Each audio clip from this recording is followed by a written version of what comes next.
everybody. Hi, everybody. Just wanted to do, thought to do a video about 1111 and where it came from.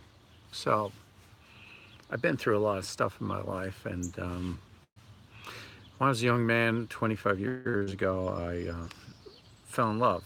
And when I was in love, I've always been to all this, um,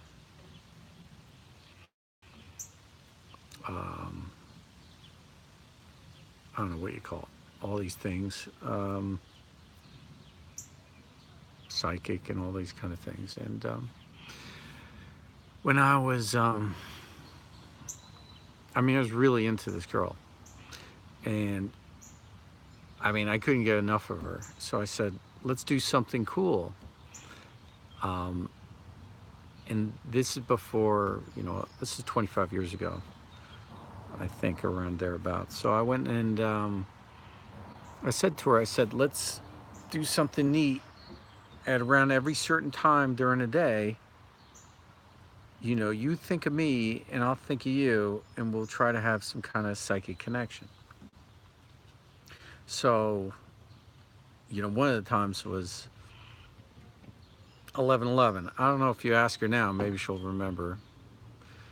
We broke up, but she's still around somewhere. But anyway, so I was really connected. At the time, I was working in a hospital, and I was healing the mentally ill, and I would work a lot with angels,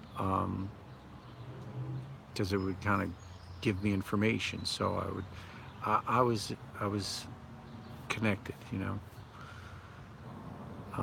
After we broke up, I didn't want to be connected. But anyway, I just thought I'd mention that the story for not 1111, where that came from. It was that love. That's where that came from. Connectedness with angels. And angels are messengers. So that message of love being connectedness, that's where it came from, to explain it. And since then, that it didn't dissipate. It kind of, progressed. So it's like with a thought form. You have this thought form, and if it's made out of love and it's a powerful one, either it dies or it expands, right? So it kind of got bigger and bigger. And I'm not being, egocentric to think that that's, me. And I'll tell you, I forget this stuff sometimes, and I don't think about it. I don't dwell on things. These kind of things. It kind of like you remember things when you're. I talked about this before. There's like these veils. So this veil, like, comes down, and then, like you're a regular person. You go around and you go around, and you're going through your life, and then all of a sudden, something happens, and you remember, and the veil comes up, and you remember. You go, oh wait, that's yeah, that's it. I remember that. We're all connected, but it's definitely more than what it was, which is good. But it's with the angels, and it's being connected. So, and people now say it's a wake-up call, which is fine. Um, I feel like it's my wake-up call to be with you guys, and your wake-up call that I'm here. Not to, again, to grandiose myself, but I remember. So the veil came up, and I said, oh wait, that was right. I was doing that with my girlfriend, and I told her every time when it's 11:11, look at your clock. This is before anybody ever saw it. I said, and every time certain a day, and then it was even before we were texting. So I call her and be like, did you look at your clock then? Did you do that then? She wasn't into it as I was, because I was always into this psychic phenomenon. studying this stuff, and but it came from a good place. So I just thought I don't like talking about the past that much, but I thought it was a relevant topic. Um, I'm interested in telling you guys things and talking about certain things. Beautiful out today, but maybe you want to comment about certain thing that you would want me to talk about, in the future. But you know, I had a thought once that the 11/11 was a synchronistic event, and then if there was another me in another multiverse, that if I was aware of that 11/11, and if I think somebody's listening to me, who cares, right? So um, if there was another me in another universe, and then that other me looked at the clock at the same time, and then bringing your awareness to it, it's a theory.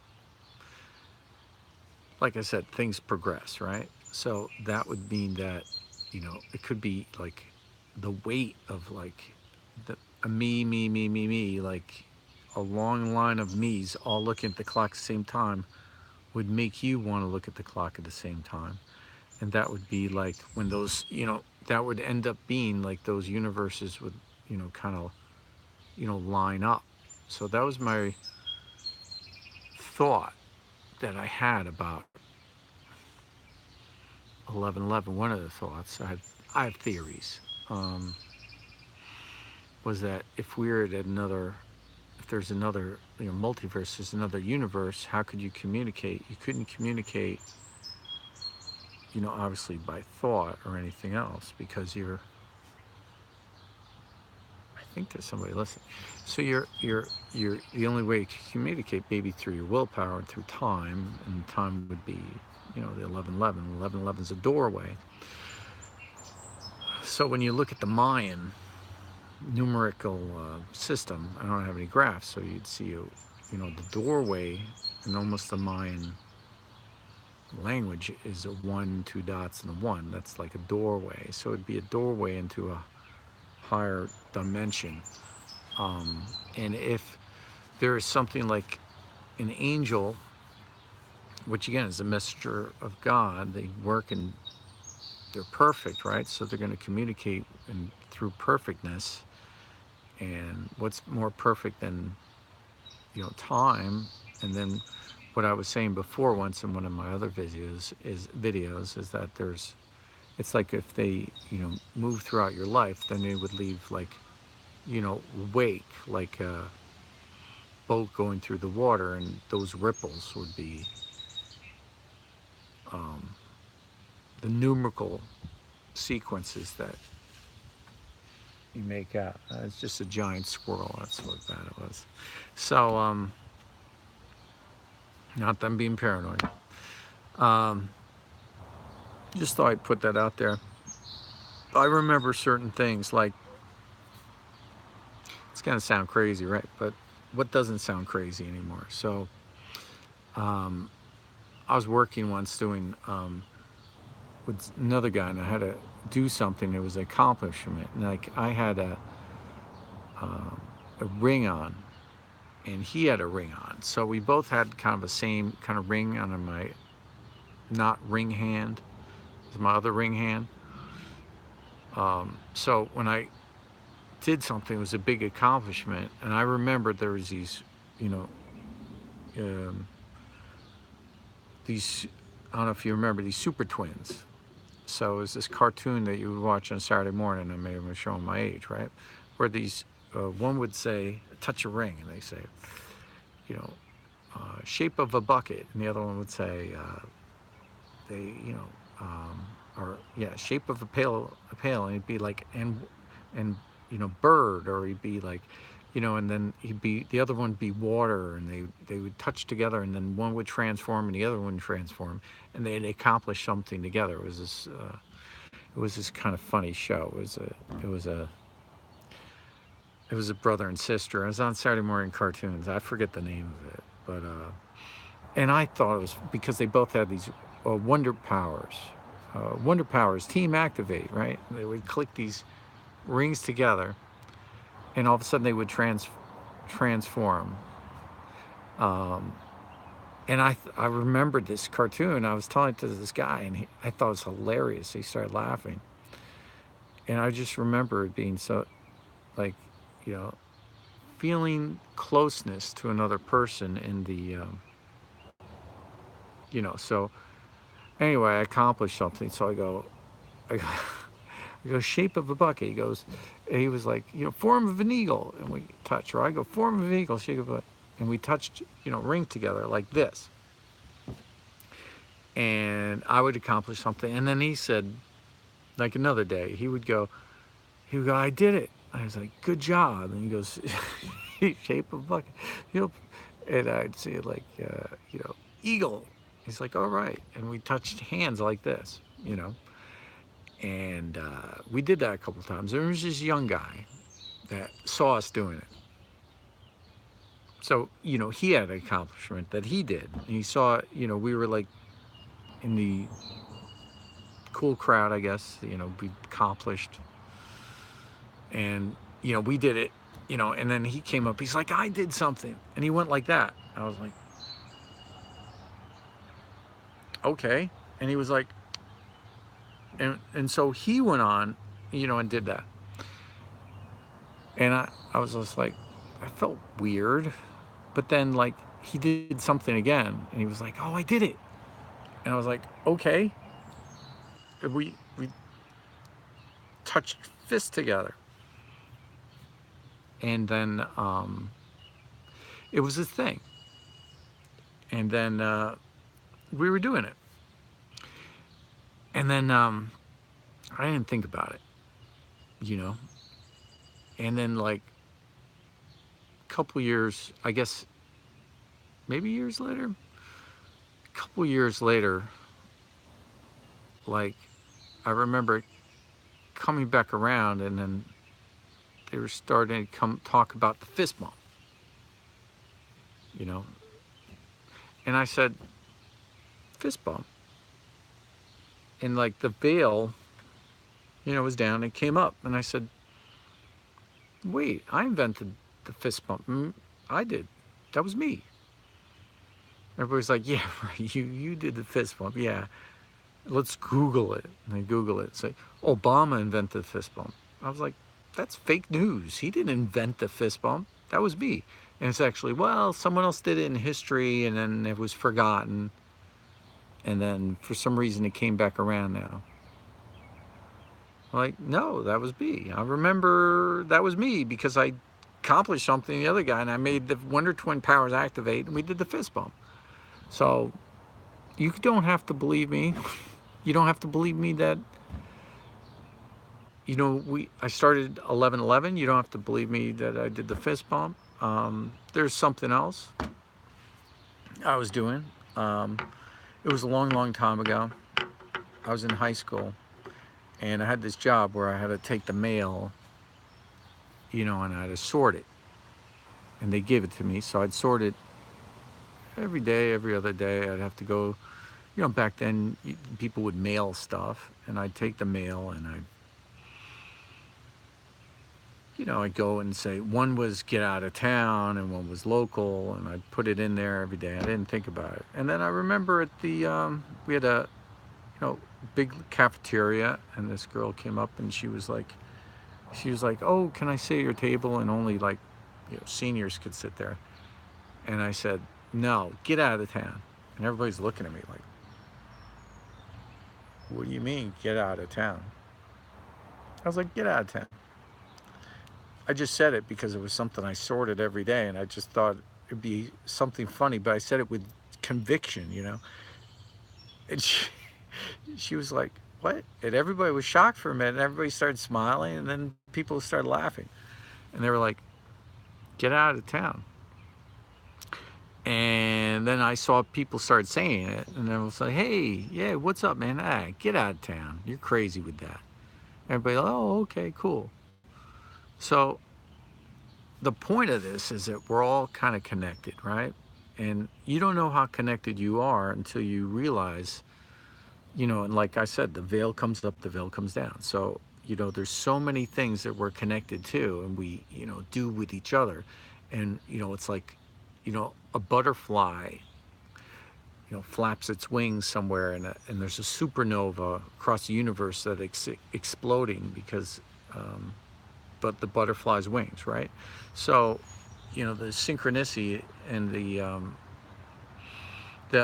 moral of the story is the synchronicity and the what Einstein called spooky action at a distance. It definitely is true. So I do a lot of what I do, distance healing, and I could do it distantly. I don't have to be there, and it's because of spooky action at distance. There's a science behind it. So it's not like I have to convince myself or believe it anymore. I know it's a fact. So it works and it's happened. So I just thought I'd tell a couple quick stories and maybe make you smile. You don't have to believe me, but I'm not trying to grandiose myself. I'm just trying to come clean with a couple things that I remember while the veil was up before the veil comes down, and I'll forget again. And people fist bump or something, I don't think about it. I really, people fist bump me or whatever, I don't think, hey, I invented that. It doesn't even, cross my mind. Like that veil is down and I'm just like, yeah, cool.